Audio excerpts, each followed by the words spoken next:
Today we're diving into a company that honestly presents a genuine puzzle.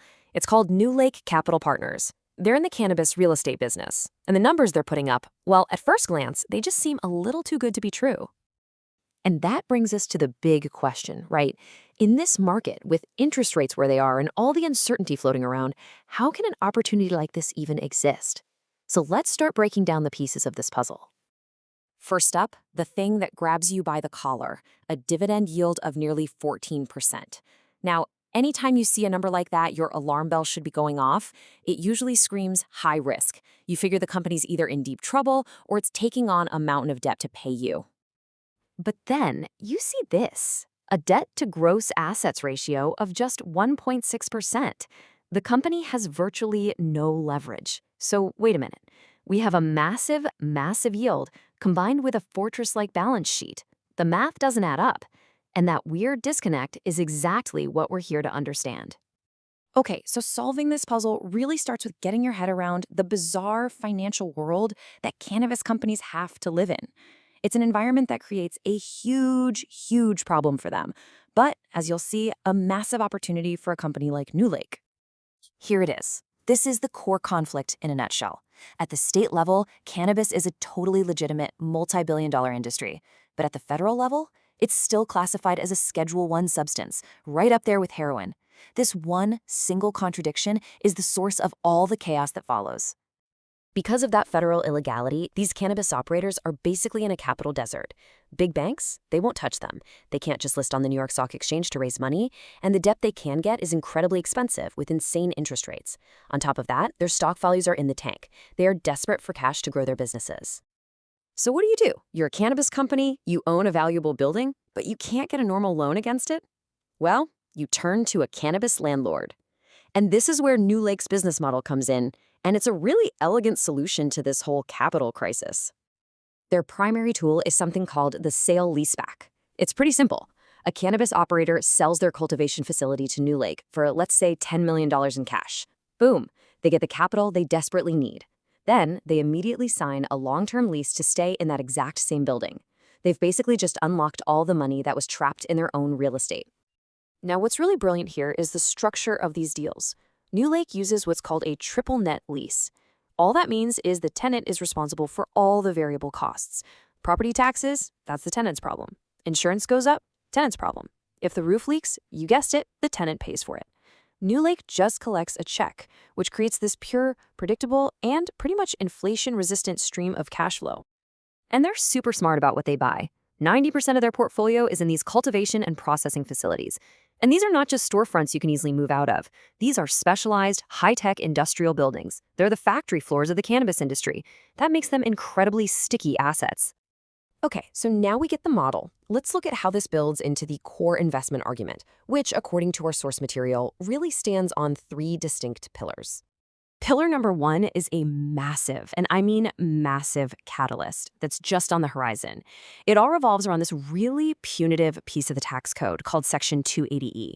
Because cannabis is a Schedule I substance, these companies are not allowed to deduct normal business expenses. Just try to imagine running a business and not being able to deduct rent or what you pay your employees from your taxes. It's absolutely crushing. But the government is in the process of rescheduling cannabis to Schedule III.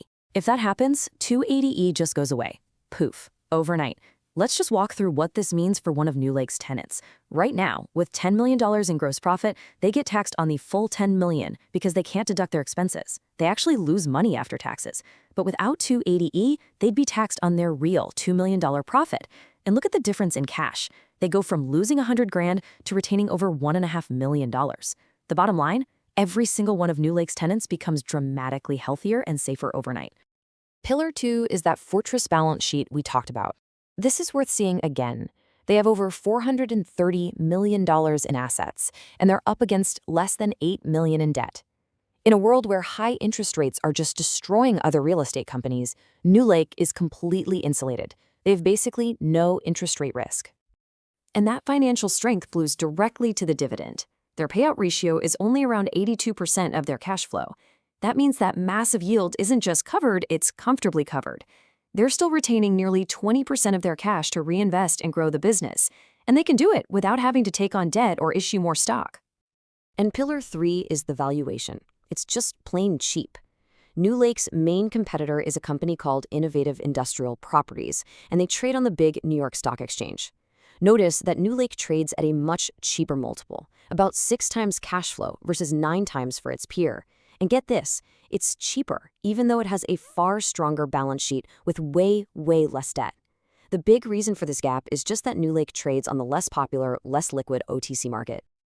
To put it another way, the source material calculates that the stock is trading so far below the actual value of its properties that you're essentially buying their real estate portfolio for 61 cents on the dollar. And on top of that, you're getting paid nearly 14% a year to just sit and wait for the market to catch on. Of course, no investment with this kind of potential comes risk-free. That's just not how it works. So let's do a reality check. Let's look at how the company has actually held up under stress, and what the key risks are that you'd really have to think about. Here's a great real-world example of how management deals with a problem. A tenant, a company called C3, had a construction project that just got too expensive to finish. Now, instead of just forcing a default, NewLake worked with them. They agreed to sell the property, but, and this is the genius part, they made the tenant contractually cover any potential loss on the sale. Then they just shifted the rent C3 owed over to another one of C3's profitable properties. The result? NewLake protected its investment and didn't lose a single penny of cash flow. That is a masterclass in savvy management. The source material really highlights 3 main risks to consider. First, tenant failure. Their top tenant, Curaleaf, makes up almost a quarter of their revenue. That's a big exposure.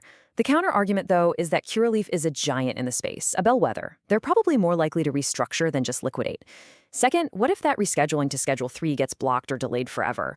Well, the business is still perfectly viable right now. The dividend is covered. The catalyst is just pure upside. It's not a necessity. And finally, these are really specialized buildings. But in many states, the actual license to grow cannabis is tied to the property itself, which creates this ready-made market of other cannabis companies who would jump at the chance to lease it. So, let's bring it all home. The whole investment case really boils down to these 4 key points. Number 1, you get a massive, highly covered dividend. 2, you get a fortress balance sheet that is basically immune to interest rate hikes. 3, a deep valuation discount to both its peers and its own assets. And 4, you get what is essentially a free call option on a major regulatory catalyst that could completely change the game for their tenants. Which leaves us right back where we started, with the final question. Is NewLake Capital Partners a truly rare structural opportunity that only exists because of a broken, inefficient market? Or is it a classic value trap, a tempting yield that's hiding some big risks in a volatile industry that the market sees correctly? Based on all the evidence, that's the puzzle for an investor to solve.